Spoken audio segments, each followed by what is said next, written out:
ఈరోజు మనం ధన్యులం. యేసు ప్రభును నమ్ముకొని ఆయన యందు విశ్వాసం ఉంచి ఆ ప్రభువును మనసులో ఉంచుకొని ప్రభును గణపరచడానికి నిరంతరం ప్రయత్నం చేస్తూ ప్రభు చెప్పిన బాటలో పయనించడానికి తీసుకున్న మన నిర్ణయం మనలను ఇప్పటి వరకు నమ్మకముగా నడిపిస్తుంది. ఆదివారం ఆరాధనలో కూడి వచ్చిన మీకు అందరికీ వందనాలు తెలియజేస్తున్నా. టీవీలో వీక్షిస్తున్న వారికి కూడా వందనాలు.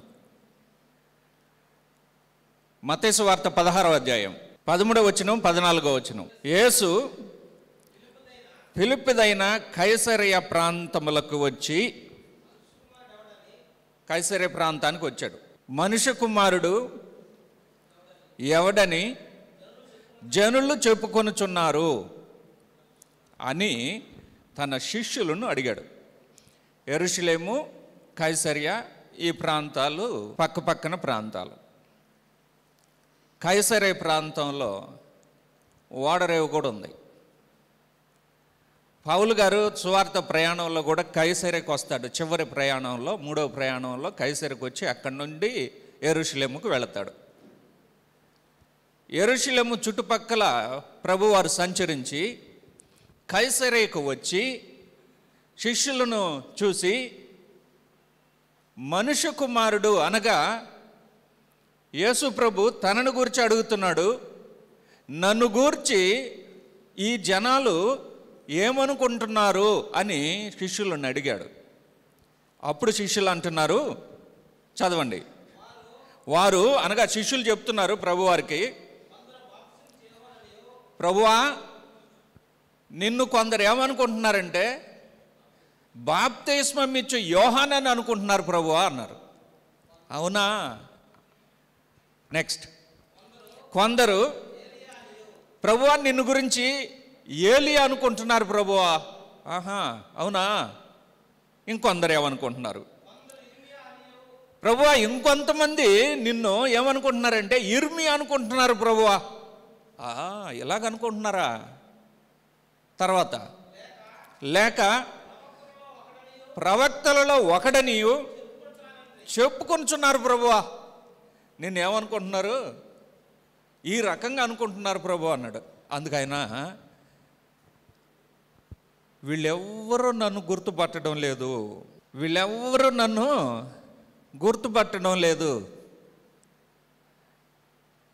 వాళ్ళు నన్ను చూస్తున్నారు కానీ వాళ్ళకు తోచిన విధానములో నన్ను అనుకుంటున్నారు. యేసు ప్రభువును నమ్ముకున్నాం కానీ ఆయనని ఎలాగా ఆలోచన చేస్తున్నాం?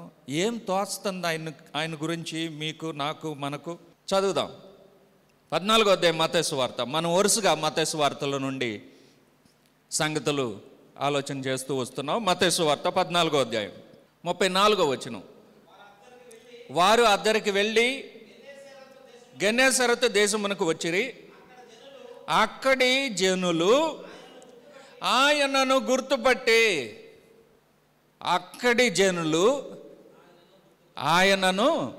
గుర్తుపట్టిరి. ఇదే ఈరోజు పాఠం.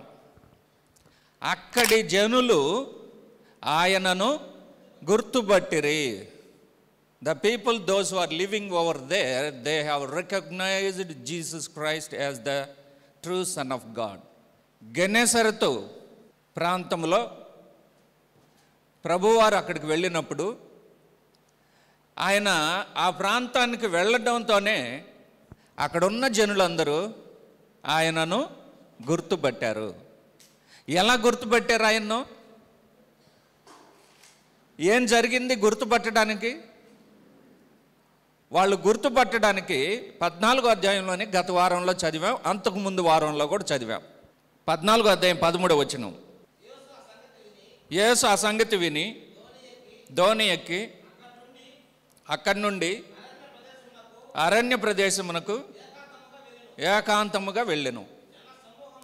అదుగో జన సమూహములు ఆ సంగతి విని పట్టణముల నుండి కాలి నడకను ఆయన వెంట వెళ్ళిరి.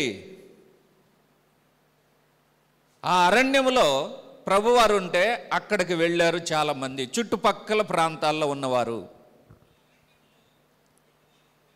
ఆ చుట్టుపక్కల ప్రాంతాల్లో ఉన్నవారు అక్కడికి వెళ్ళారు. ఆ తర్వాత ప్రభు యొక్క శిష్యులు సాయంకాలం అయింది, ప్రొద్దుపోయింది, వీళ్ళను పంపించేస్తే వాళ్ళు ఎక్కడైనా ఆహారం కొనుక్కుంటారు, వాళ్ళు వెళ్ళాల్సిన ప్రాంతాలు దూర ప్రాంతాలు అని చెప్పినప్పుడు లేదు వారికి ఎక్కడే భోజనం పెడదాం.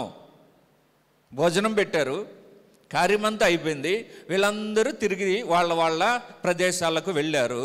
ఆ సంగతి వీళ్ళకి ఎలాగా తెలిసిందంటే ఇందులో నుండి కొందరు అక్కడికి వెళ్ళున్నారు. ఈ గెన్నెసరెతు ప్రాంతానికి ప్రభువారు అక్కడి నుంచి అందరూ కలిసి ఇక్కడికి వచ్చారు కదా. కాబట్టి ఇక్కడ నుండి కొందరు జనులు ఎవరు వెళ్ళారో తెలియదు కానీ అక్కడికి వెళ్ళున్నారు. అక్కడి నుంచి తిరిగి వారి గ్రామానికి వచ్చారు. ప్రభువారు వాళ్ళ ఊరికి వచ్చినప్పుడు వెంటనే గుర్తుపట్టేశారు. సో గుర్తుపెట్టినటువంటి వారు ఎవరంటే, మొదటిది గెన్నెసరెతు ప్రజలు. గెన్నెసరెతు ప్రజలు వారు అద్దరికి వెళ్ళి శిష్యులు యేసుప్రభు గెన్నెసరెతు దేశమునకు వచ్చిరి. అక్కడి జనులు ఆయనను గుర్తుపట్టి, మొదటి విషయము, ప్రభును గుర్తుపట్టినటువంటి ఆ జనులు ఏమి చేస్తున్నారో చూడండి. ఈరోజు అనేక మంది యేసుప్రభుని నమ్ముకోండి అని అంటే ఏ రకంగా గుర్తుపడుతున్నారో. ప్రభు శిష్యులు కైసరే ప్రాంతం అందు ఆ చుట్టుపక్కల ఉన్నవారు యేసుప్రభుని ఏమని గుర్తుపడుతున్నారని అడిగితే వాళ్ళు ఏం చెప్పారంటే, ప్రభువా నిన్ను బాప్తిస్మం ఇచ్చి యోహానని, ఇర్మియా అని, ఏలియా అని, ఇంకొక ప్రవక్త అని, ఇంకొందరు మోషే అని కూడా చెప్పున్నారేమో, ఇంకొందరు యోనా అని చెప్పున్నారేమో, ఇంకొందరు ఇంకో రకంగా చెప్పున్నారేమో, ఇంకొందరు రకరకాలుగా వాళ్ళకు తోచినట్లుగా ఆయనను ఆలోచన చేస్తున్నారు, కానీ గుర్తుపట్టడం లేదు. ప్రభువును నువ్వు నిజంగా గుర్తుపెడితే అప్పుడు తెలుస్తుంది ఆయన నిజ స్వరూపము. అప్పుడు తెలుస్తుంది. అప్పటి వరకు వీళ్ళు ఏమనుకుంటా ఉన్నారంటే వాళ్ళకు తోచిన విధానంలో వాళ్ళు అనుకుంటున్నారు. నువ్వు నేను మనం కూడా ప్రభుని గురించి ఏమనుకుంటున్నామో ఏమో కానీ నువ్వు గుర్తుపట్టాల్సిన అవసరత ఉంది. యేసు ప్రభుని గుర్తుపట్టాల్సిన అవసరత ఉంది. గెన్నెసరెతు ప్రజలు ఏం చేశారంటే గుర్తుపట్టి ఊరకనే ఉండలేదు. నువ్వు గుర్తుపడితే ఊరకనే ఉండడానికి వీలు లేదు. పేతురు పత్రిక 1వ పత్రిక 2వ అధ్యాయము 1-2 వచనాలు చదువుదాం. ప్రభువు దయాళుడని మీరు రుచి చూసి ఉన్న ఎడల, అదిగో చూడండి, రుచి చూస్తే గుర్తుపడితే, యేసు ప్రభు నిజమైన దేవుని కుమారుడని గుర్తుపడితే, ఆయనను ప్రభువుగా నువ్వు అంగీకరిస్తే, ఆయనను నువ్వు రుచి చూస్తే అక్కడ జరగాల్సిన కార్యం ఉంది. అక్కడ జరగాల్సిన కార్యం ఉంది. ఈ గెన్నెసరెతు ప్రజలు ఏం చేశారంటే ఆయనను గుర్తుపట్టి వాళ్ళ ఊరికి వెళ్తానే వెంటనే గుర్తుపట్టేశారు. అయ్యా ప్రభువా నువ్వే కదా మాకు అక్కడ భోజనం పెట్టింది, ప్రభువా నువ్వే కదా రాత్రి కాలం ముందు మాకు కాపుదలగా ఉండింది, ప్రభువా నువ్వే కదా మాకు ఏ హాని జరగకుండా, ఏ పురుగైనా పామైనా కాటు వేయకుండా అరణ్యములో మమ్మల్ని కాపాడింది నువ్వే కదా ప్రభువా, ప్రభువా నువ్వే కదా మాలో అంతమంది అక్కడికి వస్తే రోగులైన వారిని మొదట స్వస్థపరిచితివే అరణ్యములో. అనేక మంది జనం అరణ్యంలోకి యేసుప్రభు ఒంటరిగా ఉండాలని వెళితే అనేక మందికి తెలిసిపోతే వాళ్ళందరూ అక్కడికి వెళ్ళిన వారిని అందరిని చూసి మొదట చేసిన కార్యం ఏంటి? జనాలందరూ ఆయన దగ్గరకు వచ్చారు కదా, అరణ్యంలోకి యేసుప్రభు దగ్గరకు వచ్చారు కదా, అందరిని చూశాడే. అందరిని చూసే యేసుప్రభు చేసిన మొదటి కార్యం ఏంటి? వారిలో రోగులైన వారిని స్వస్థపరిచెను. ఈ సంగతి గెన్నెసరెతు ప్రజలకు తెలుసు. ఇప్పుడు అనేక సంగతుల్లో మనం దేవుడు ఉన్నాడని మనం అనుకుంటున్నాం, ఆయన్ని గుర్తుపడడం లేదు. దేవుడు ఉన్నాడని, దేవుని నమ్మావని, దేవుని యందు విశ్వాసం కలిగి ఉన్నామని అనేక రకాలుగా మాటలు చెప్తూ ఉంటాం, కానీ సమయం వచ్చినప్పుడు గుర్తుపడడం లేదు, సమయం వచ్చినప్పుడు నిలబడడం లేదు, సమయం వచ్చినప్పుడు తట్టుకోవడం లేదు, సమయం వచ్చినప్పుడు మరి విడుదల పొందడం లేదు. సమయం వచ్చినప్పుడు, సమయం ఇచ్చినప్పుడు మార్పు రావడం లేదు, మారడం లేదు. కానీ అక్కడున్న ప్రజలు ఒకే ఒక్క అవకాశం, ఒక్కసారి యేసుప్రభు అక్కడికి వచ్చాడు. అప్పుడు వాళ్ళు వెళ్ళి తిరిగి వచ్చేసిన తర్వాత మొదటిసారి యేసుప్రభు ఆ ప్రాంతానికి వచ్చాడు. ఎప్పుడైతే మొదటిసారి మా ఊరికి వచ్చాడో యేసుప్రభు, నేను వెంటనే గుర్తుపట్టేశా. కానా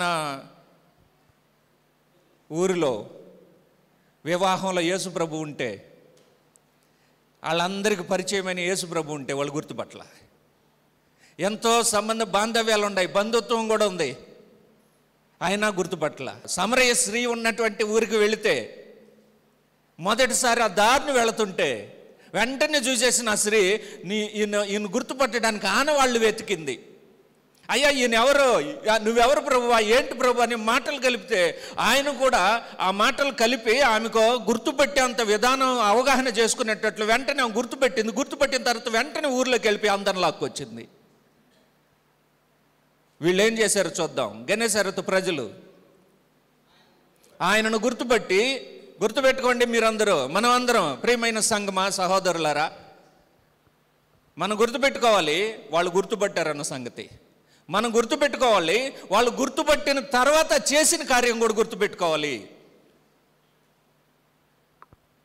కొంతమందిని మనం చూస్తుంటాం, బ్రదర్ మీరు పలానా ఊరు కదా మీది, అవును ఓకే రైట్, సరే ఉండ వస్తా. అలాంటి దానికి నన్ను గుర్తుపట్టడం దేనికి? నన్ను గుర్తుపట్టి వందనాలు బ్రదర్ అంటే పర్వాలేదు, మీరు గుర్తుపట్టి ఎవరినైనా వందనాలు బ్రదర్ అంటే పర్వాలేదు, బాగున్నారని మాట అంటే పర్వాలేదు, పలానా ఊరు కదా మీదని చెప్తివి, గుర్తుపెడుతుంది, తిరిగి ఊరికని వెళ్ళిపోతుంది. దానివల్ల లాభం ఏంటి? నీకు లాభమా, ఆయనకు లాభమా? ఎవరికి లాభం లేదు కదా. ఏదో యేసుప్రభు గెన్నేసరెతు ఊరికి వెళ్ళినప్పుడు, గెన్నేసరెతు దేశానికి వెళ్ళినప్పుడు అక్కడ జనులందరూ కూడా ఒకటిగా కూడి వచ్చేసి, ఈయన యేసుప్రభు, అరణ్యంలో మాకు భోజనం పెట్టిన ప్రభు, అరణ్యంలో మా వాళ్ళని బాగు చేసిన ప్రభు అని చెప్పి గుర్తుపట్టి వెంటనే వాళ్ళు చేసిన కార్యం చూడండి. ఏం చేశారు? గుర్తుపట్టి చుట్టుపట్లనున్న ఆ ప్రదేశం అంతటికి వర్తమానం పంపి, అయ్యా మన ఊరికి పెద్ద ఆయన వచ్చినాడు, ఇదిగో మేము వెళ్ళామే, అరణ్యంలోకి వెళ్ళామే, ఆ రాత్రి పూట మాకు భోజనం పెట్టాడే. ఆ అరణ్యంలో ఎన్ని వేల మంది భోజనం చేశారు? 5,000 మంది భోజనం చేశారు. అరణ్యంలో 5,000 మందికి భోజనం ఎక్కడైనా కుదరుతుందండి? పంక్తులుగా, భోజన పంక్తుల్లో వరుసలుగా కూర్చోమన్నాడంట. అక్కడ వరుసలుగా కూర్చునేంత వసతి ఉంటుందా? మరి ఎలాగ జరిగిందో వాళ్ళని అడిగితేనే తెలుస్తుంది. వాళ్ళ దగ్గర ఒక సీక్రెట్ దాగుంది. ఈ ప్రజలు ఎవరైతే యేసుప్రభుని గుర్తుపెట్టారో వాళ్ళకే తెలుసు అది. ఏం పంచిపెట్టాడు వాళ్ళకి? భోజనం ఏం పెట్టాడు? చికెనా లేకపోతే మటనా? ఏం పంచిపెట్టాడండి వాళ్ళకి? ఎన్ని రొట్టెలు, ఎన్ని చేపలు? 5 చేతి వేళ్లతో 5 రొట్టెలు 2 చేపలు. ఈ 5 రొట్టెలు 2 చేపలు అందరికి పంచిపెడితే ఎన్ని గంపలు ఎత్తారట? 12 గంపలు ఎత్తారట. మరి వాళ్ళకి ఈ సంగతి అంతా వాళ్ళకి తెలుసు. అమ్మా ఇలా రండి పక్కన, ఎందుకు ఆయన ఎలా గుర్తుపెట్టారు మీరంటే, మీకేం తెలుసండి, మీరు అక్కడ ఉండుంటే, మీరు అక్కడికి వచ్చుంటే మీకు తెలుసుండేది. ఇంతమందికి ఎలాగ పంచిపెట్టాడు 5 రొట్టెలు 2 చేపలు అంటే మీరు అక్కడ ఉండుంటే మీకు తెలుసుండేది. మేమున్నాం, మాకు తెలుసు ఆ రహస్యము, మేము చూసాము కళ్ళారా, మేము తిన్నాము మా నోటితో, మేము రుచి చూసాము, మేము తాకి చూసాము, కాబట్టి మేము ఇప్పుడు ఆ యేసుప్రభుని గుర్తుపెట్టేసాము. గుర్తుపట్టి చుట్టుపట్లనున్న ప్రదేశం అంతటికి వర్తమానం పంపి రోగులందరినీ ఆయన యొద్దకు తెప్పించి, వీరిని నీ వస్త్రపు చెంగు మాత్రము ముట్టనిమ్మని ఆయనను వేడుకొనిరి. ముట్టిన వారందరూ స్వస్థ పొందిరి. సంతోషపడిన వారు ఎవరు? ముట్టిన వారందరూ స్వస్థపడ్డారు. అక్కడ సంతోషపడ్డది ఎవరంటే అందరికీ కబురు పంపి తీసుకొచ్చారే. కాబట్టి మొదటి సంగతి ఏంటంటే, నువ్వు యేసుప్రభుని నమ్ముకొని ఉంటే నలుగురికి నమ్మడానికి తీసుకురా. నువ్వు యేసుప్రభుని గుర్తుపెడితే నలుగురిని గుర్తుపట్టడానికి తీసుకురా. నువ్వు యేసు ప్రభు ద్వారా బాగుపడి ఉంటే, దేవుడు నిన్ను స్వస్థపరిచుంటే, ఇదిగో నలుగురికి చెప్పు ఆ మాట, రండి మీరు ముట్టండి స్వస్థత పొందండి అని చెప్పు. అదే చెప్పాడు వీళ్ళు, అదే చేశారు వీళ్ళు. చుట్టుపక్కల ఉన్న వారికి అందరికీ కబురు పంపించారు. అందరికీ ఆ పక్కన ఎక్కడెక్కడ ఏమేం ప్రాంతాలు ఉన్నాయి చూడండి. గెన్నేసరతు, కపెర్నహూము ఉంది, బెత్సయిదా ఉంది, కానా ఉంది, ఇంకా చుట్టుపక్కల ప్రాంతాలు ఉన్నాయి. ఈ ప్రాంతాలన్నిటినీ అందరికీ ఎంత దగ్గరుండే వాళ్ళకి ఎంతమంది కబురు పంపించారో ఏమో కానీ మొత్తానికి చుట్టుపక్కల ఉండే వారు అందరికీ కబురు పంపించారు. అయ్యా రండి, ఇదిగో మేము అరణ్యంలోకి వెళ్ళినప్పుడు మా ప్రభు మాకు ఇన్ని మేలు చేశారు, మీరు రండి, ఆయనను తాకితే చాలు, ఆయన్ని ముట్టుకుంటే చాలు మీరు బాగుపడతారని తెలియజేశారు. కాబట్టి వీళ్ళు గెన్నేసరతు ప్రజలు మొదటి రకమైనటువంటి జనులు యేసు ప్రభుని గుర్తుపట్టినటువంటి వారు. ఆయన చాలా ప్రాంతాలకు వెళ్ళారు, అందరూ గుర్తుపట్టలే ఆయన్ను. అయితే గుర్తుపడితే సరిపోదు, వరకుంటే ఆయనను గుర్తుపట్టి నువ్వు పని చేయాలి. ఏంటా పని? మరొకరిని తీసుకురావాలి, ఇంకొకరికి మేలు చేసేటట్లుగా కార్యం జరిగించాలి. మనందరం దేవుని దగ్గర మేలు పొందాం, మనందరం యేసుప్రభుని అంగీకరించాం. మనం యేసుప్రభుని అంగీకరించకపోతే ఈరోజు ఈ ప్రాంతంలో ఇక్కడ మనం ఉన్నాం. అయితే మనం గుర్తుపెట్టాం, మరి ఏ గ్రామంలోకి వెళ్ళి, ఏ ఇంటిలోనికి వెళ్ళి, ఏ పట్టణంలోనికి వెళ్ళి, ఏ ఊరిలోనికి వెళ్ళి, లేదా ఏ ప్రాంతంలోనికి వెళ్ళి వాళ్ళందరినీ, చుట్టుపక్కల ఉన్న వారిని ఎవరిని తీసుకొచ్చావు నువ్వు దేవుని సన్నిధికి? మరి నువ్వు గుర్తుపట్టిన కారణం ఏంటి? ఒక్కరిని కూడా తీసుకురాకపోతే నువ్వు గుర్తుపెట్టిన దానికి ప్రయోజనం ఏంటి? నువ్వు నమ్ముకున్న దానికి లాభమేంటి? మనకు ఒక పాఠం నేర్పిస్తున్నారు గెన్నేసరతు ప్రజలు. వారి వల్లే ఆయనను గుర్తుపెట్టిన నువ్వైనా, నేనైనా, మనం ఎవరమైనా, ఎక్కడున్నా వాళ్ళు చేశారు. ఏం కార్యం చేశారంటే, మేము గుర్తుపెట్టామయ్యా, నలుగురిని గుర్తుపట్టమని తీసుకొచ్చామయ్యా, మేము స్వస్థపడ్డామయ్యా, ఇదిగో నలుగురిని స్వస్థపరచడానికి ఆయన్ని అడిగాం, ప్రభువా నేను వీళ్ళని తీసుకొచ్చా. ఈరోజు నువ్వెవరినైనా తీసుకొచ్చావు దేవుని సన్నిధిలోనికి? ప్రభువా నేను వీళ్ళని తీసుకొచ్చాను, ఇదిగో వీళ్ళని కూడా ఆశీర్వదించు, నన్ను ఆశీర్వదించినట్టు. అదే అడుగుతున్నారు వాళ్ళు. ఏమన్నారు? వీరిని నీ వస్త్రపు చెంగు మాత్రము ముట్టనిమ్మని ఆయనను వేడుకొనిరి. అయ్యా ప్రభువా మేము వీళ్ళందరినీ తీసుకొచ్చాము, ఇదిగో ఆయా ప్రాంతాల నుండి, మేము గ్రామాల నుండి, పట్టణాల నుండి మేము వీళ్ళని తీసుకొచ్చాం, ఇదిగో నువ్వు ఎంతమందికి మేలు చేసేవే, ఇదిగో వీళ్ళని కూడా బాగు చేయి. మేము ప్రయాసపడి తీసుకొచ్చాం వారిని. ఏ రోజైనా ఎప్పుడైనా ఇదిగో నేను ప్రయాసపడి ఒకరిని తీసుకొచ్చాను ప్రభువా నీ సన్నిధిలోనికి, నాకు ఎలాగ మేలు చేసావో, నన్ను ఎలాగ స్వస్థపరిచావో, నేను తీసుకొచ్చిన వారిని కూడా స్వస్థపరచు. ఎప్పుడైనా ఇలాంటి సందర్భం జరిగిందా? కొంతమంది ప్రయత్నం చేస్తూ ఉంటారు. నేను అభినందిస్తున్నా అలాంటి వారిని. ప్రతి ఒక్కరూ ప్రయత్నం చేయాలని ఈ వాక్యం ద్వారా జ్ఞాపకం చేస్తున్నా. ప్రభువును గుర్తుపట్టిన నువ్వు, ప్రభువును గుర్తుపట్టిన నేను, మరొకళ్ళకి ఇదిగో ప్రభు దగ్గరికి రండి, గుర్తుపట్టండి. గెన్నేసరతు ప్రజలు చేసిన కార్యం ఓ గొప్ప కార్యం. అంటే ప్రభు దగ్గరికి ఇద్దరిని, నలుగురిని, ఎంతోమందిని నడిపించారు. నడిపించి ఏమడుగుతున్నారంటే, ప్రభువా మమ్మల్ని మీరు స్వస్థపరిచారే, వీళ్ళను కూడా స్వస్థపరచు. కావున ప్రియమైన సంగమా, సోదరి సోదరులారా, నువ్వు గుర్తుపట్టావు యేసు ప్రభుని, బాగుంది. గుర్తుపట్టి రహస్యంగా ఉంచుకుంటే కుదరదు. గుర్తుపెట్టేసి చూసి చూడనట్టుంటే కూడా కుదరదు. కొంతమంది ఈ పనులు కూడా చేస్తారు. అక్కడ ఉండేది పలానా సోదరుడు కదా, అవును పలకరించేది అన్నట్టు. వద్దొద్దులే, అమ్మమ్మ వద్దు. మరి నువ్వు గుర్తుపట్టడం వలన ప్రయోజనం ఏముంది? అక్కడ ఉండేది బ్రదర్ అని తెలుసు. మరి నువ్వు గుర్తుపట్టావంటే, గుర్తుపడితే పలకరించు, గుర్తుపడితే ఏదో కార్యక్రమం చెయ్యి. యేసు ప్రభుని గుర్తుపట్టిన వాళ్ళైతే ఊరకనే ఉండడానికి వీలు లేదు. యేసు ప్రభును నమ్మిన వారైతే ఊరకనే ఉండడానికి వీలు లేదు. వారు మరొకరిని గెన్నేసరతు ప్రజలు తీసుకొచ్చినట్లుగా నీ ప్రక్కనింటి వారినో, నీ చుట్టుపక్కల ఉన్న వారినో, నీ స్నేహితులనో, నీ శ్రేయాభిలాషులనో, బంధువులనో, కూడా పనిచేసేవారినో ఎవరినో ఒకరిని ఆయన దగ్గరకు తీసుకొచ్చి, ప్రభువా అప్పుడు అడుగు, ప్రభువా నేను వీరిని తీసుకొచ్చాను నీ సన్నిధికి, నన్ను ఎలాగ కాపాడావో, నన్ను ఎలాగ ఆశీర్వదించావో, నన్ను ఎలాగ పోషిస్తున్నావో, నన్ను ఎలాగ స్వస్థపరిచావో, నేను తీసుకొచ్చిన వీరిని కూడా స్వస్థపరచు. మరి ఈరోజు చెప్పగలరన్నమాట. నువ్వు అలాగ తీసుకొచ్చుంటే ఎవరినైనా ఈ మాట నువ్వు చెప్పగలగాలి. అలాగ చెప్పగలగడానికి ఎంతమందికి ఉంది అవకాశం? ఇక్కడ ప్రభువా నేను ఒకరిని తీసుకొచ్చా, ఈయన్ని ఆశీర్వదించు. ప్రభువా నేను ఒకరిని తీసుకొచ్చా, ఈమెను ఆశీర్వదించు. ఎవరు చెప్పగలరు అలాంటి మాటని ఈరోజు ఇక్కడ? మనమందరం ఎన్ని సంవత్సరాలైంది యేసు ప్రభుని తెలుసుకొని? వీళ్ళైతే సంవత్సరాలు కాలేదు, ఇదిగో అక్కడికి వెళ్ళారు, అక్కడి నుంచి తిరిగి వచ్చారు. యేసు ప్రభు మరుసటి 1-2 రోజుల్లో ఆడికి వచ్చేసాడు. వెంటనే గుర్తుపెట్టేశారు. మరి నీకు 1-2 రోజులు కాదు, 10 సంవత్సరాలు, 20 సంవత్సరాలు, సంవత్సరంలో ఒక్కొక్కరిని 10 సంవత్సరాలు అయిందనుకో, సంవత్సరానికి ఒక్కరిని తీసుకొచ్చిన ఎంతమందిని తీసుకురావచ్చు? 10 మందిని తీసుకురావచ్చు. 10 మందిని తీసుకొచ్చి, ప్రభువా నేను వీళ్ళని తీసుకొచ్చా, వీళ్ళని ఆశీర్వదించు ప్రభువా, నేను వీళ్ళని తీసుకొచ్చా, వీళ్ళని ముట్టనివ్వు ప్రభువా, బాగుపడతారు అనే మాటను చెప్పడానికి ఎంత వెనకబడిపోయినాం మనం, ఎంత వెనకబడిపోయినాం చూడండి. అంటే మనం పని చేయటం లేదు, కేవలం ఆయన గుర్తుపట్టామన్న భ్రమలోనే ఉండిపోతున్నాం. ఏం లాభం అండి గుర్తుపట్టి పలకరించుకుంటుంటే? గుర్తుపట్టి వారికి ఏ కార్యం చేయకుండా ఉంటే ఏం లాభం? దాని వలన చూస్తూ ఉండాల్సిందే. ఇక్కడ చేరి అదిగో ఆయన, ఇదిగో ఈయన, అదిగో ఆమె, నాకు బాగా తెలుసు, నాకు బాగా తెలుసు అని చెప్పుకుంటూ ఉండాల్సింది అంతే. కొన్ని సమావేశాలు జరుగుతుంటాయి, దూరంగా కూర్చొని ఉంటారు, అక్కడ మాట్లాడేది ఎవరో తెలుసా? తెలుసు, నాకు బాగా తెలుసు. అక్కడికి వచ్చింది ఎవరో తెలుసా? నాకు బాగా తెలుసు.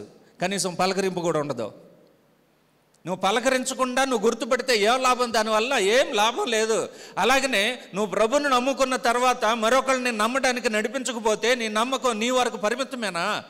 ఈ కార్యం నువ్వు చేయలేవు కదా, చేయడానికి అవకాశం లేదు కదా. అందుకు నేను మిమ్మల్ని అందరిని కోరేది, ఒకసారి ఆలోచన చేయండి. ప్రభువా నేను ఒకరిని తీసుకొచ్చాను, వీరిని ఆశీర్వదించనే మాట నేను చెప్పాలన్న ఆశ నాలో కలగాలన్నట్టుగా ప్రతి ఒక్కరిలో కలగాలని నేను కోరుతున్నా, ప్రోత్సహిస్తున్నా. ఎందుకంటే మనం నమ్ముకున్నాం, అయితే నమ్ముకున్న వారిని నమ్మకంగా ఉన్నామా? మనం భయపడ్డాం, భయపడిన తర్వాత లోబడుచు ఉన్నామా? మనం విశ్వసించిన తర్వాత రక్షణ పొందామా? నువ్వు రక్షణ పొందావా? రక్షణ పొందని వారు చాలామంది ఉన్నారు. యేసు ప్రభుని గుర్తుపెట్టారు, అయినా వాళ్ళు ఎలాగంటున్నారంటే అదిగో ఆయన నాకు తెలుసు, ఇదిగో ఈయన నాకు తెలుసు అన్నట్టుగానే దూరంగానే ఉన్నారు, కానీ రక్షణ పొందడానికి ముందుకు రావడంలా. ఇప్పటికీ రక్షణ పొందాల్సిన వారు చాలామంది ఉన్నారు, బాప్తిసం పొందాల్సిన వారు ఉన్నారు. నా ఎదురుగా ఉన్న మీలో ఉన్నారు, మరి బయట ఉన్నారు, అనేక ప్రాంతాల్లోనూ ఉన్నారు. అందుకనే నువ్వు గుర్తుపట్టి ఆయనకు ఈ కార్యం చేయకపోతే నువ్వు దూరంగా ఉండి నాకు తెలుసు అని చెప్పుకున్నట్టే లెక్క. దానివలన ప్రయోజనం ఏమీ ఉండదు. అందుకే చెప్తున్నా, నమ్ముకున్నావు కానీ నమ్మకంగా ఉన్నావా? భయపడ్డావు కానీ లోబడుచు ఉన్నావా? విశ్వసించావు కానీ రక్షణ పొందావా? పొందుంటే సంతోషమే. రక్షణ పొందుంటే నీకు ఒక బాధ్యత, మరొకరిని రక్షణలోనికి నడిపించడానికి. మరొక సందర్భానికి వెళదాం. జక్కయ్య సంగతి మనందరికి బాగా తెలుసు. లూకాసు వార్త 19:3 యేసు ఎవరో అని చూడగోరెను. జక్కయ్య ఏం చేశాడంటే యేసు ఎవరో అని చూడగోరెను అంటే యేసు ప్రభును గుర్తుపట్టడానికి ఆయన ప్రయాసపడుతున్నాడు. యేసు ప్రభును ఆయన ఎక్కడికి వస్తే అక్కడ గుర్తుపెట్టేటట్లున్నాడు. ఇప్పుడు ఆయన పక్క ఊరికి వచ్చాడని తెలిసింది, వెంటనే పరిగెత్తుకొని ఆయన కనీసం చూసి రావాలయ్యా, గుర్తుపడతా. చూస్తే నేను యేసు ప్రభుని గుర్తుపెట్టేస్తా. నేను అక్కడికి వెళ్ళాను అనుకో, ఆయన చూశాను అనుకో, గుర్తుపెట్టేస్తా నేను. కానీ వెళ్ళి నాకు అవకాశం రాలేదని అనుకుంటా ఉండగా అనేక మంది యూదులు యేసు ప్రభుని గురించి అప్పటికే చెప్పుకుంటున్నారు. అందులో ఈయనకు కలిగిన కోరిక ఎలాంటిదంటే, వచ్చిన వారందరూ ఈయన మంచోడు కాదని చెప్తున్నారు. ఆయన దగ్గరికి ఎవరు వచ్చినా జక్కయ్య నువ్వు మంచోడు కాదని చెప్తున్నారు. ఈయన ఎవరి దగ్గరకు వెళ్ళినా జక్కయ్య నువ్వు పక్కనుండు, నువ్వు మంచోడు కదా అంటున్నారు. సో ఎక్కడికి వెళ్ళినా ఈయన దగ్గరకు వచ్చినా ఆయనను మంచివాడని ఎవరు చెప్పడం వల్ల, ఎందుకంటే అతను చేసే పని అలాంటిది. సొంకం వసూలు చేసేవాడు, సొంకపు గొత్తదారుడు అంటే పన్ను కట్టించుకుంటాడు. పన్ను కట్టించుకునే వాళ్ళని సాధారణంగా ఎవరైనా మంచోళ్ళు అంటారా? అమ్మ నువ్వు కడతావా చస్తావని అంటారే. నువ్వు పోవాయా బలివాడు, నువ్వు అడగడానికి వచ్చావా? న్యాయంగానే పని చేస్తారు, అయినా కూడా బలవంతంగా కట్టించుకుంటున్నారని చెప్పి మనం కంప్లైంట్ చేస్తుంటాం. కట్టాల్సిందే, తప్పదు. కరెంటు బిల్ కట్టలేదనుకో, వచ్చిన తర్వాత ఏమంటారు వాళ్ళు? కట్టలేదమ్మా, కట్ చేస్తామంటారు. కట్ చేసాడనుకో ఇంక చూడండి ఎన్ని రకాల తిట్లో. అతను చేసింది న్యాయమే, ఎందుకంటే కట్టలేదు కాబట్టి కట్ చేశాడు. కానీ మనం ఏమంటాం, అతను ఎక్కడైనా చూసామనుకో, అదిగో అతను తెలుసా నీకు, అతను భలే కఠినాత్ముడు, అతను బిల్లు కట్టలేదని కట్ చేసినాడు. అతను చేసింది మంచి పనే. బిల్లు కట్టలేదని కట్ చేసినట్టని అతన్ని ఎలాగ చూస్తుంటామంటే మంచోడు కాదు, మళ్ళా తిరిగి మన దగ్గరకు వచ్చి పలకరించినా కూడా చూసి చూడనట్టు అంటావు, ఎందుకంటే నువ్వు మంచోడు కాదు. ఆయన చేసిన పొరపాటు ఏముంది? తనేం పొరపాటు చేయలేదే, న్యాయంగానే కట్టవలసిన బిల్లు కట్టించుకున్నాడు కదా. అలాంటి వాడే జక్కయ్య యూదులందరి దగ్గరికి వెళ్ళి పన్ను వసూలు చేస్తున్నాడు. భూమికి సంబంధించిన పన్ను, వ్యవసాయానికి, అలాగే సరుకులకు సంబంధించిన పన్ను, డబ్బులకు సంబంధించిన పన్ను. ఆ రోజుల్లో రోమా సామ్రాజ్యంలో రోమా చక్రవర్తి వేటి మీద పన్నులు వేస్తాడో ఆ పన్నులన్నీ వసూలు చేయడానికి జక్కయ్య ప్రతి ఇంటికి వెళ్ళి రావాలి. ఈ పని అందరూ చేసేవాళ్ళు కాదు, యూదుల్లో అందరూ చేసేవాళ్ళు కాదు. ఎందుకంటే ప్రతి ఇంటికి వెళ్ళి మాట్లాడించుకొని తిట్టించుకొని కట్టించుకొని రావాలి, ఇదే పని. సో అలాగనే జక్కయ్య బాధ ఏంటంటే, నేను ఎక్కడికి వెళ్ళినా నన్ను ఒక్కడు కూడా మంచోడు అనడంలే, ఎందుకంటే నేనేం అన్యాయం చేయడంలే. నా దగ్గరికి ఎవరు వచ్చినా నన్ను మంచోడు అనడంలే. ఏంటి కారణం? నేనేమి అన్యాయం చేయడంలే. కానీ ఎవరో యేసు ప్రభు అంట, ఆయన దగ్గరికి వెళితే నా సమస్యకు పరిష్కారం వస్తుందట అని ఎవరో చెప్పగా ఈయన మాట వినున్నాడు, యేసుప్రభుని గురించి మాటలు వినున్నాడు.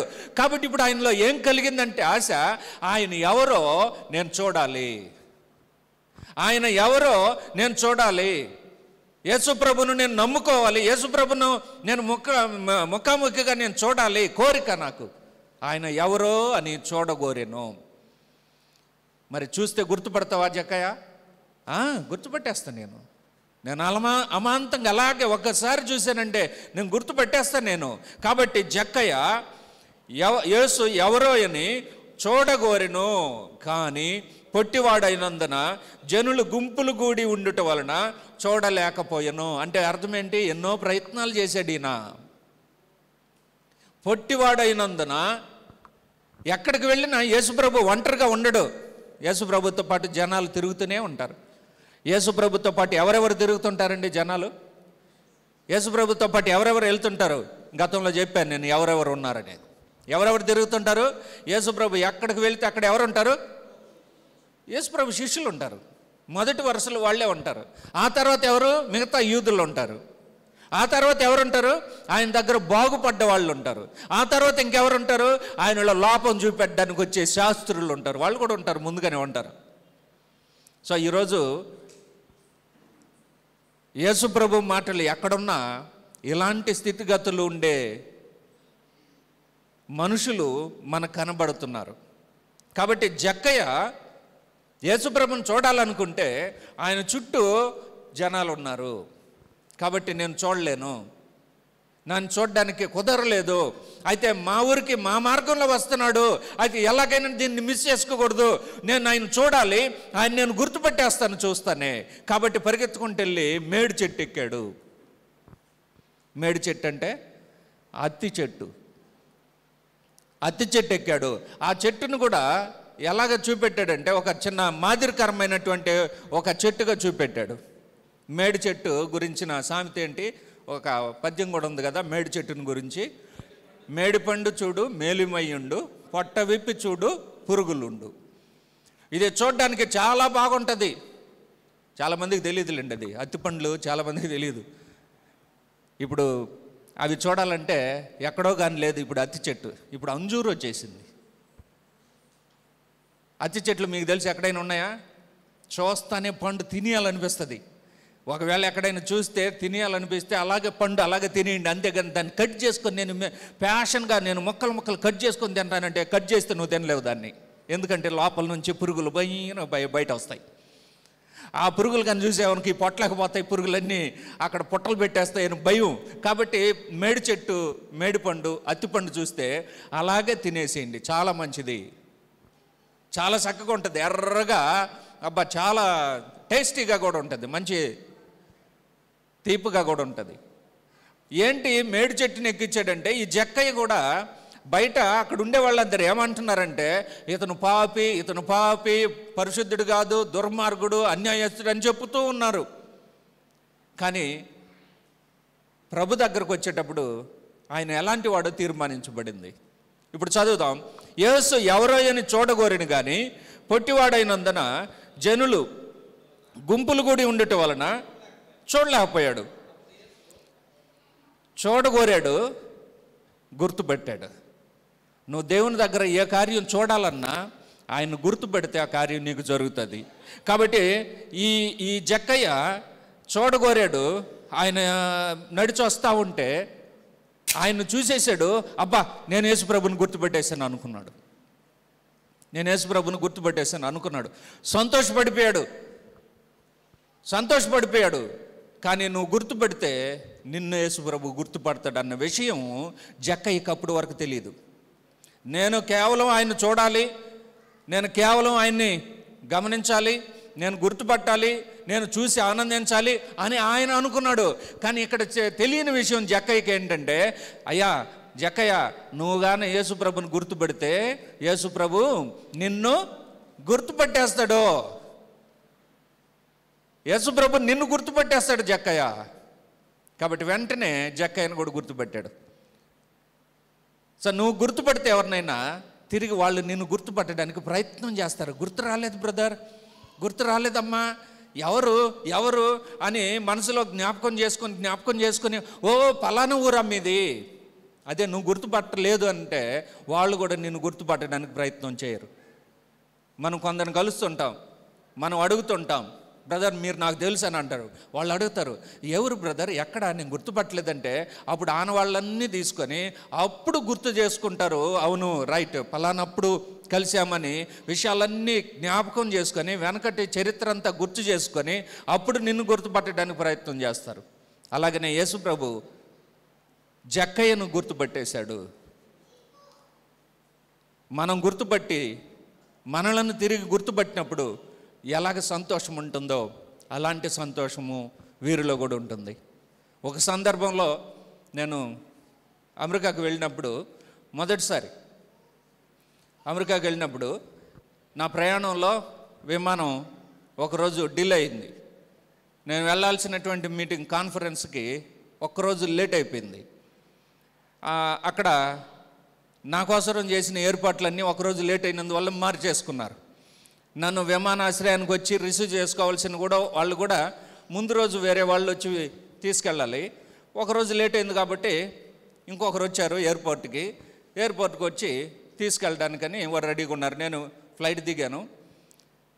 ఫ్లైట్ దిగేసి లగేజ్ తీసుకొని బయటకు వచ్చి లగేజ్ సూట్ కేసులు అటు పెట్టి చూస్తూ ఉన్నాను. నేను ఎవరు వస్తారని మెల్లిగా ఒక ఆవిడ దగ్గరకు వచ్చి సూట్ కేసు తీసుకొని వెల్కమ్ చెప్పేసి రండి పోదామని అంటా ఉంది. నాకు అర్థమైపోయింది, అంటే నేను వేరే వాళ్ళు వస్తారని అనుకుంటా ఉన్నా. నాకు అర్థమైపోయింది, లగేజ్ తీసుకొని రండి, కారు దగ్గరకు రండి, పోదాం రండి, వెల్కమ్ అని చెప్తే బాగున్నారా, సేఫ్గా వచ్చారని చెప్పి మాట్లాడుతూ కారులోకి తీసుకెళ్ళింది. లగేజ్ అంతా కారులో పెట్టింది. ఆమె డ్రైవింగ్, నేను కూర్చున్నా, ఇద్దరం వెళ్తూ ఉన్నాం. ఆమె నన్ను ఎలా గుర్తుపట్టిందో నాకు అర్థమైపోయింది.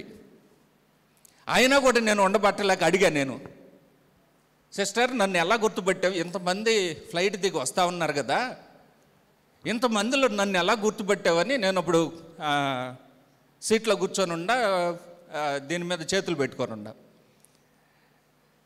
ఆమె ఏం చేసిందంటే నాకేం చెప్పలే, నా చెయ్యి ఇలాగ ఉంది కదా, ఆమె చెయ్యి పక్కన పెట్టి ఇలా గుర్తుపట్టాను అన్నది. మీకు అర్థం కదా, నా చెయ్యి ఇలాగ పెట్టుకొని ఉండా, ఆమె చెయ్యి నా పక్కన పెట్టి, అప్పుడు ఫుల్ షర్ట్ కాదులేండి, హాఫ్ షర్టు, నా చెయ్యి ఇక్కడ పెట్టున్నా, ఆమె చెయ్యి పక్కన పెట్టి నేను ఎలా గుర్తుపెట్టానంటే నిన్ను ఇలా గుర్తుపెట్టాను అన్నది. నాకు తెలుసు ఆ సంగతి, అయినా నేను అడిగి ఆమె ఏం చెప్తుందని. వాళ్ళ రంగుకి నా రంగుకి ఎంత తేడా ఉంది. ఆమె నేరుగా చెప్పలేక నువ్వు నల్లంగా ఉన్నావు, నేను ఎర్రంగా ఉన్నాను, అలా గుర్తుపట్టానని చెప్పకుండా ఇలాగ చెప్పింది. ఆమె నవ్వుకున్నది, నేను నవ్వుకున్నా. అంటే నా రంగును బట్టి గుర్తుపట్టేసింది. అందుకని నేనేమన్నా ఫీల్ అవుతానని ఆమె ఏమంటుందంటే, no you look very nice అని అన్నది. నువ్వు బాగుండవులే అంటే నేను ఆ నలుపుగా ఉన్నానని ఆమె చెప్పిందని చెప్పి నేను ఫీల్ అవుతానని ఆమె నన్ను అర్థం చేసుకునేసి, మనం ఎందుకు ఫీల్ అవుతాం, అర్థం చేసుకొని you look handsome, you are good guy, good man of God అని అన్నది. నేనేం బాధపడలేదు లేదమ్మా, ఇది రంగు మారదు కదా అని నేను నవ్వుకుంటా సరదాగా వెళ్ళిపోయినాం. సో గుర్తుపట్టడానికి కొన్ని ఆనవాళ్ళు మన దగ్గర ఉంటాయి. ప్రభుని గుర్తుపట్టడానికి జక్కయ్య దగ్గర కూడా కొన్ని ఆనవాళ్ళు ఉన్నాయి. ఆయన గుర్తుపట్టేశాడు. ఎప్పుడైతే ఆయనను గుర్తుపెట్టాడో ఆయన జక్కయ్యను కూడా గుర్తుపెట్టాడు. ఏం జరిగిందో చూడండి. తర్వాత గుర్తుపెడితే ఏం జరిగింది, జక్కయ్య ఏం చేశాడు? అప్పుడు యేసు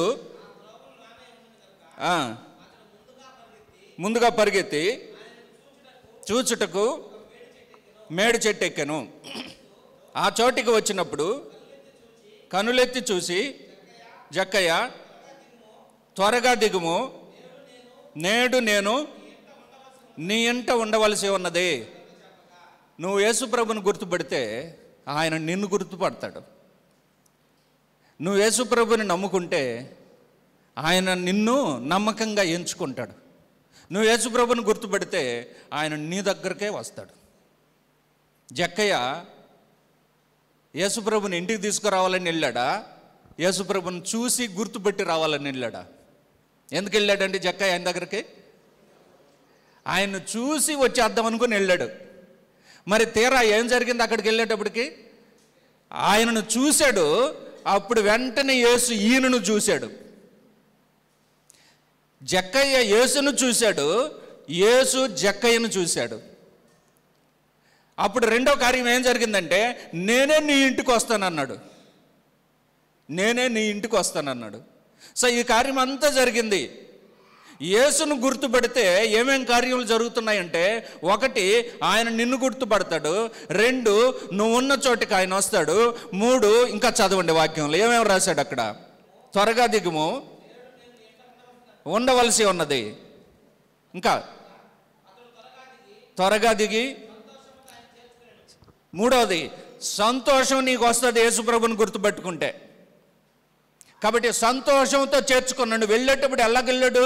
ఈయన ఎప్పుడు సంతోషంగా ఉండడండి. జక్కయ్య ఎప్పుడు సంతోషంగా ఉండడు. ఎందుకంటే ఎక్కడికి వెళ్ళినా ఆయన మీద నేరాలు మోపేవాళ్ళే యూదులు.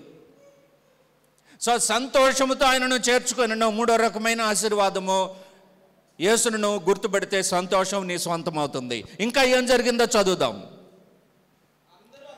అందరూ అది చూసి ఈయన పాపి అయిన మనిషిని దగ్గర బస చేయడానికి వెళ్ళాడు. సణుక్కుంటున్నారు. అప్పటికే అర్థమవుతుంది కదా, ఈయన సంతోషంగా ఉండగలడా? నలుగురు సణుక్కుంటా ఉంటే, నలుగురు ఆయన మీద నేరాలు మాపుతూ ఉంటే సంతోషంగా ఉండగలడా? కానీ యేసును గుర్తుపెడితే ఎంతమంది ఏమనుకున్నా సంతోషం నీ సొంతం అవుతుంది. ఇంకో రకమైన ఆశీర్వాదం ఉంది, చదువునా. ఇంకా జక్కయ్య నిలువబడి, ఇదిగో ప్రభువా, నా ఆస్తిలో సగము పేదలకు ఇచ్చుచున్నాను. ఇది తర్వాత నాలుగవ ఆశీర్వాదం. ఏం చెప్తున్నాడండి జక్కయ్య? ఏం చెప్తున్నాడు? ఇదిగో ప్రభువా, ఏమండి వింటున్నారా? ఇదిగో ప్రభువా, నా ఆస్తిలో సగము పేదలకి ఇచ్చుచున్నాను. అంటే అర్థం ఏంటి? సహాయం చేస్తున్నాడు.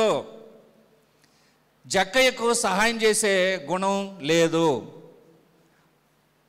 పన్ను వసూలు చేసేవాళ్ళు 10 రూపాయలు ఇవ్వమంటే ఇస్తారా? ఇస్తారండి? ఎవరు సహాయం చేయరు. సాధారణంగా ఇదే జరుగుతుంది, సహాయం చేయరు వాళ్ళు. ఎందుకంటే ముక్కు పిండి వసూలు చేసేవాళ్ళు కనబడ్డ వాళ్ళకి అందరికి ఇచ్చుకుంటూ పోతే ఈయన కట్టాలి మొత్తం. జక్కయ్యకు సహాయం చేసే గుణం లేదు. పిసనారులు అంటారే, అలాంటి భయంకరమైనటువంటి పిసనారి మనిషి. ఆ మనిషే కాదులే, ఆయన్ని మించిపోయి ఉంటాం మనం కొన్ని సందర్భాల్లో పిసనారులుగా. లెక్క తీసుకొని ఒక్కొక్కరిని అడిగితే ఇప్పుడు మనలో ఎంతమంది పిసనారులు ఉన్నారో తెలిసిపోద్ది. అందుకని అలాంటి వాళ్ళని ఏమంటాము, పిల్లికి కూడా భిక్షం పెట్టరు అని అంటారు. పిల్లికి కూడా పెట్టరట భిక్షం. పిల్లికి ఎంత తింటది? మహా అంటే ఒక ముద్ద తింటది, అది కూడా పెట్టరట.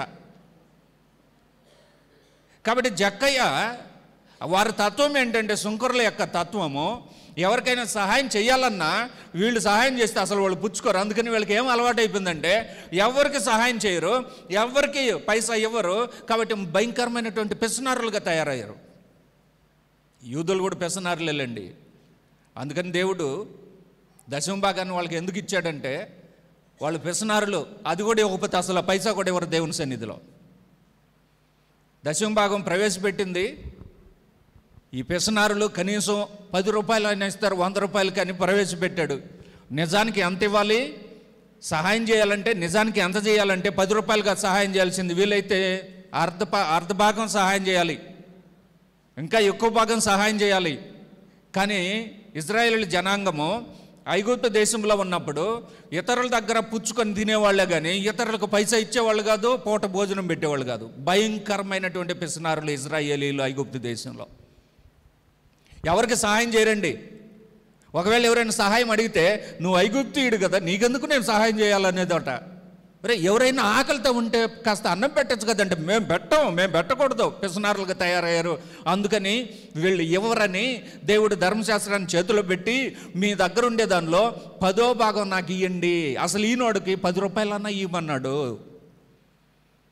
నిజానికి 10 రూపాయలు ఎక్కువ కాదు. మన వాళ్ళు అనుకుంటారు 10 రూపాయలు ఇవ్వడం దశమ భాగం అనేది ఎక్కువ అనుకుంటున్నారు. కానే కాదు.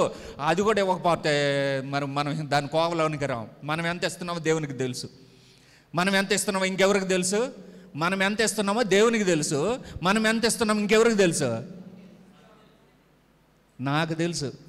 నేను ఎంత ఇస్తున్నానో నాకు తెలుసు. నువ్వెంత ఇస్తున్నావో నీకు తెలుసు.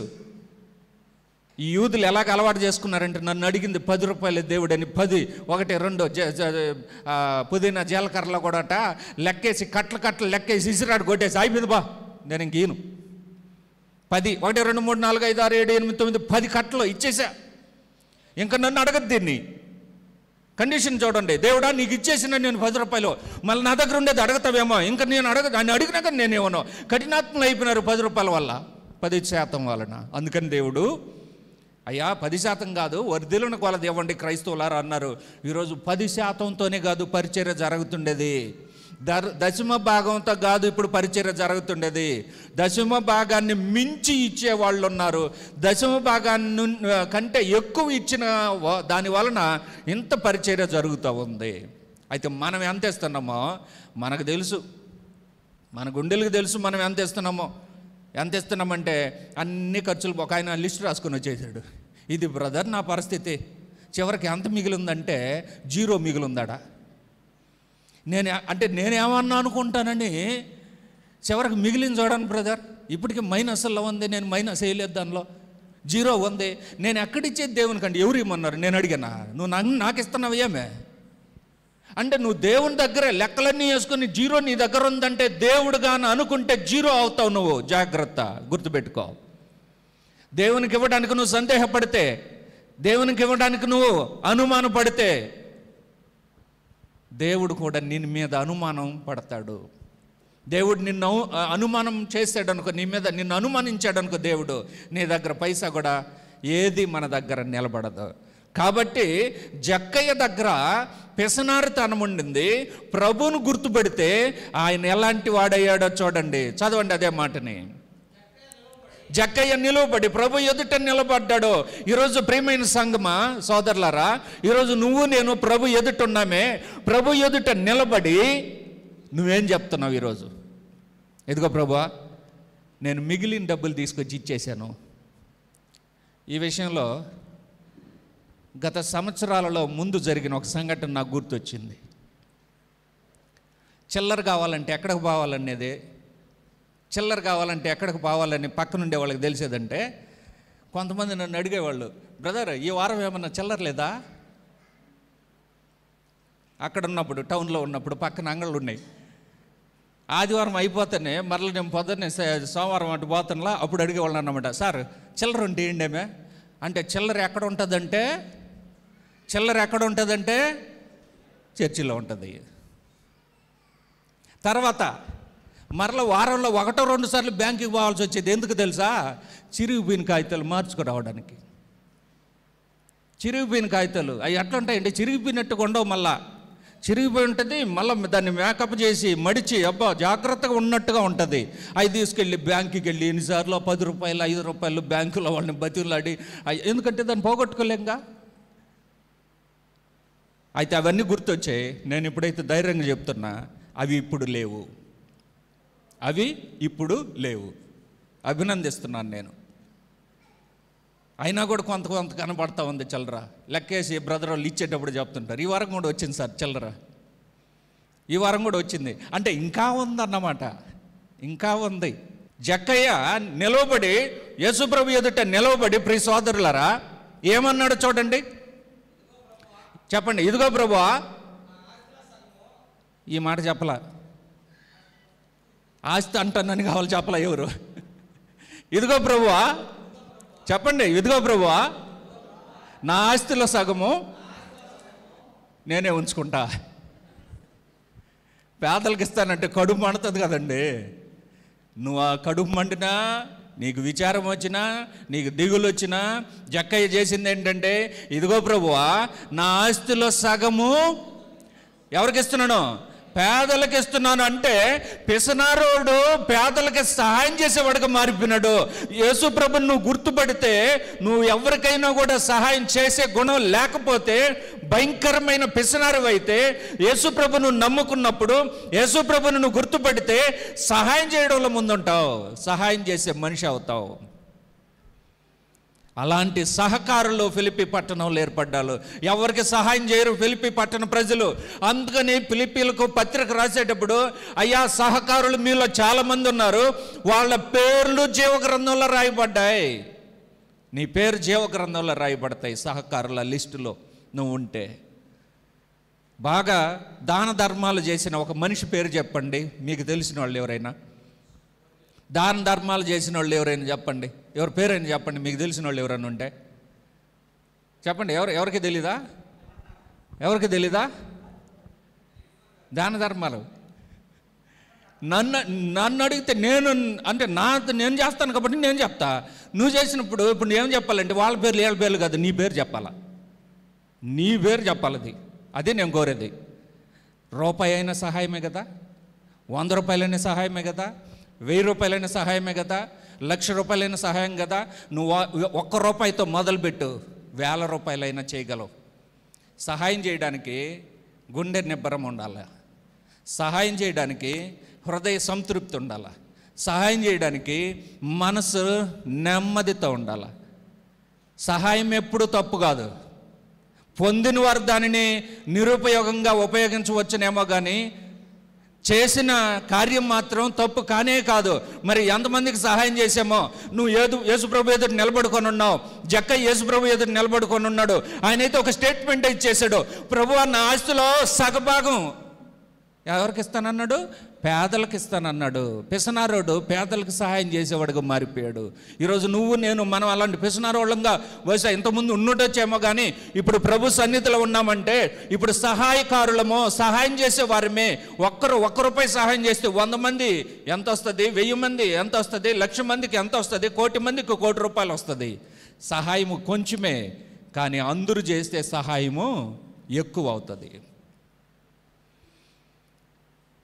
మీ సువార్థకునిగా, సంఘస్థునిగా, యేసుప్రభుని నమ్ముకున్న వారిగా, ఒకవేళ నేను ఎక్కడైనా ఏదైనా కార్యం చేసినా నా వెనక సంఘం ఉంది, నా వెనక సంఘం ఉంది. సహాయం చేసే కార్యక్రమాన్ని మనుషుల దగ్గర కాదు, దేవుని దగ్గర మనం నేర్చుకున్నాం. అలాగనే కొందరు చేస్తుంటే వారి దగ్గర చూసి కూడా నేర్చుకున్నాం. భక్తికి ఆధారమైన ప్రభు దగ్గర, అలాగే భక్తిని అనుసరించే ప్రజల దగ్గర సహాయం చేసేదాన్ని మనం నేర్చుకోవాలి. గట్టిగా పట్టుకుంటే కాదు, పిడికిలి బిగబడితే కాదట, పిడికిలి ఏం చేయాలట? వదలాలి.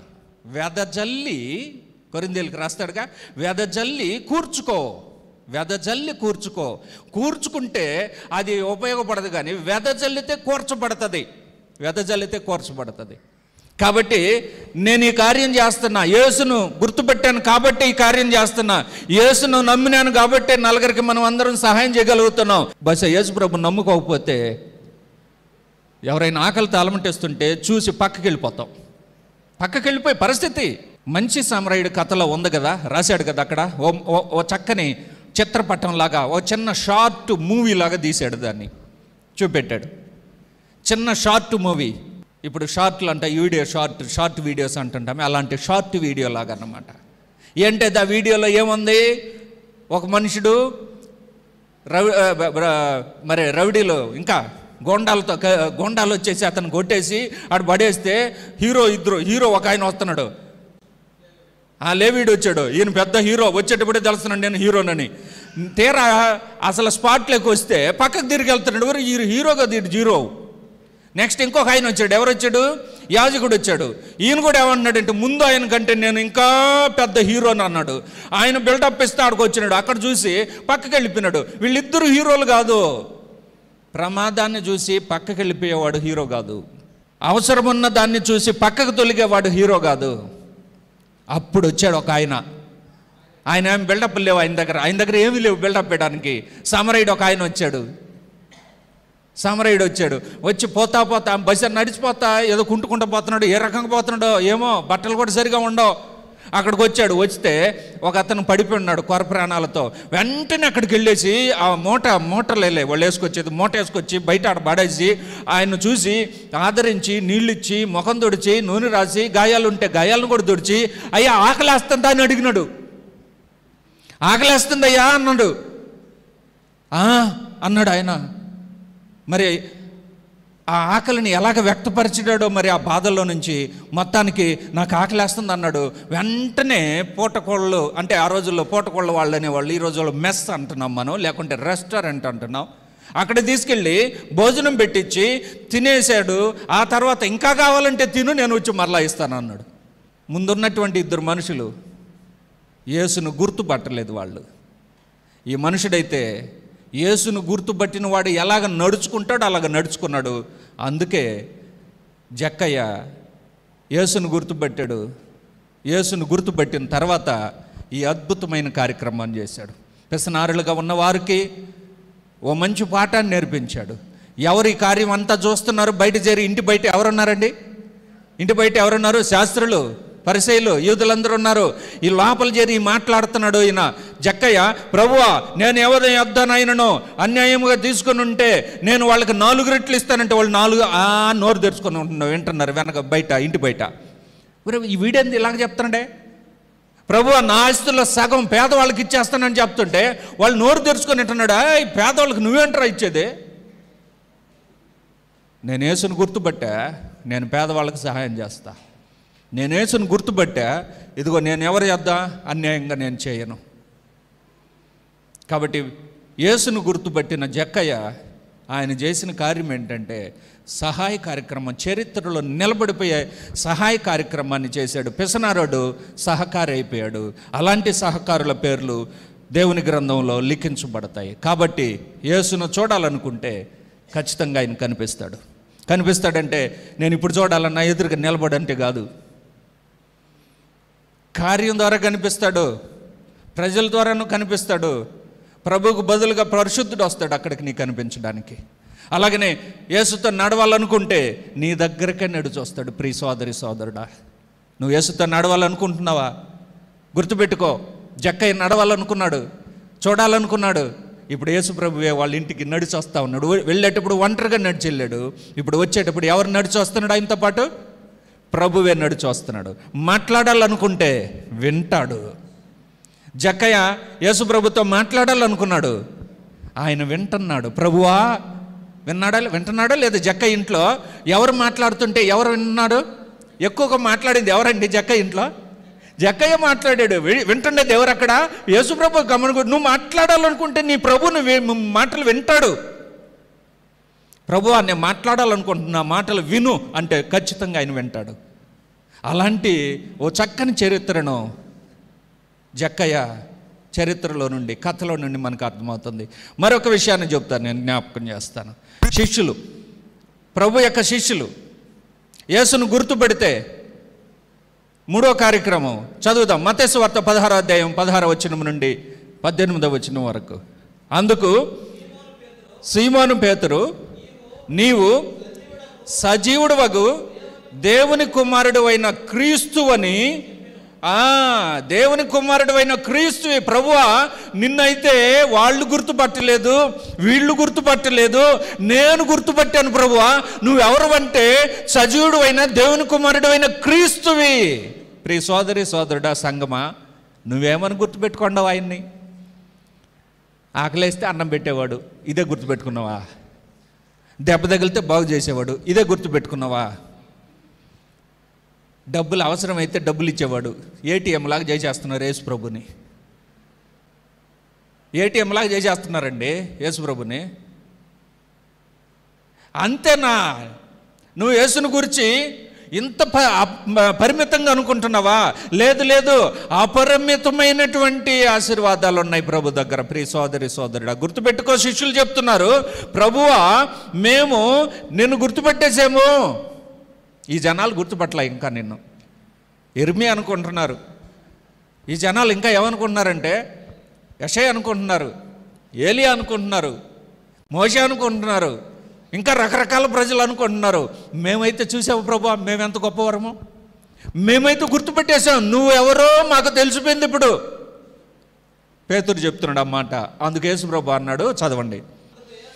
అందుకు యేసు, సీమోను బర్యోనా, నీవు ధన్యుడు, పరలోకమందున్న నా తండ్రి ఈ సంగతి నీకు బయలుపరచనే కానీ నరులు నీకు బయలుపరచలేదు. కాబట్టి మీరు నన్ను గుర్తుపెట్టారు, సంతోషమే. అయితే గుర్తుపెడితే మీరేం చేయాలి?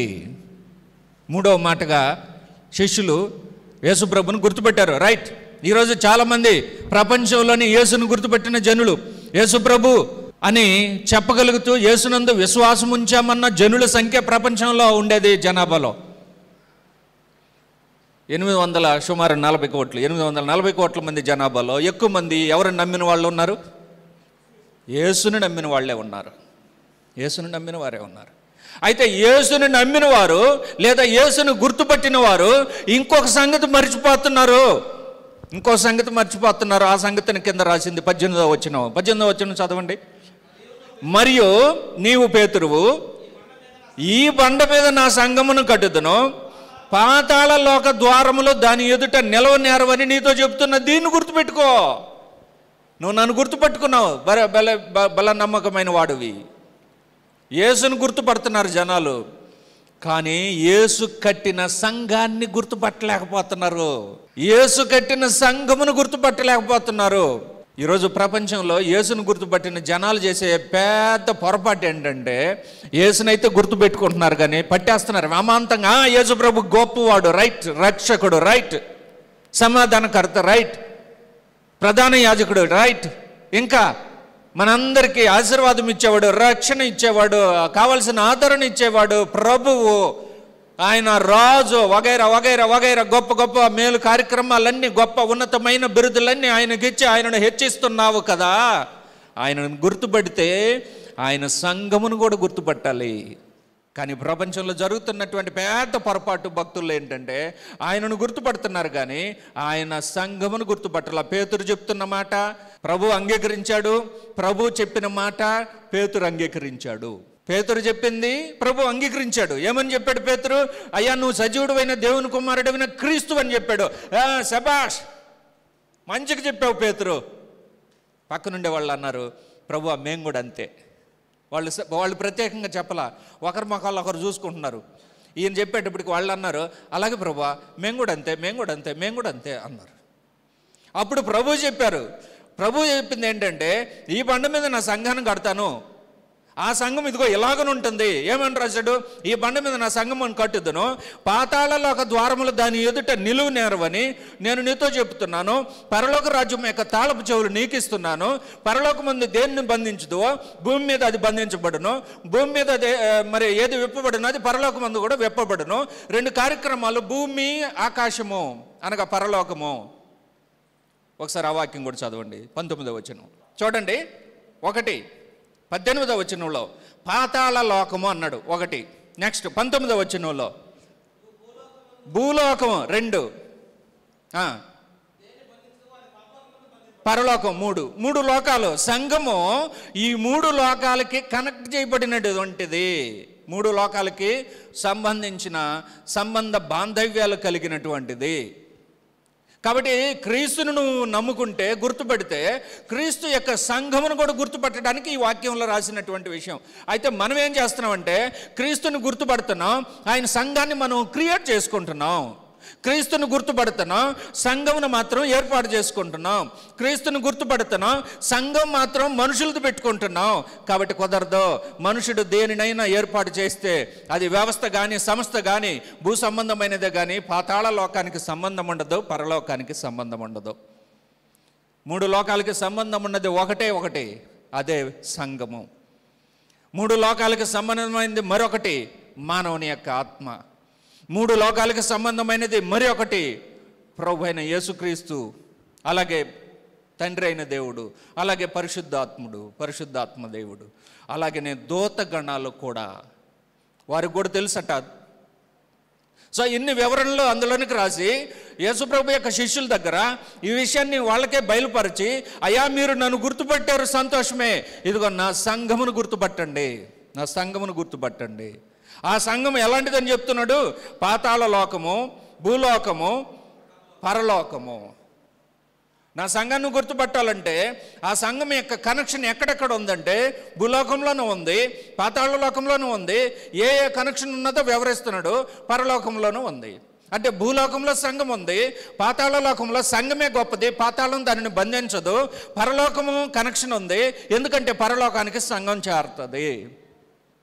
కావున క్రీస్తుని నమ్మిన వారు, గుర్తుపట్టిన వారు, శిష్యులు చెప్తున్నారు, క్రీస్తుని గుర్తుపెడితే ఆయన సంఘమును గుర్తుపట్టాలి.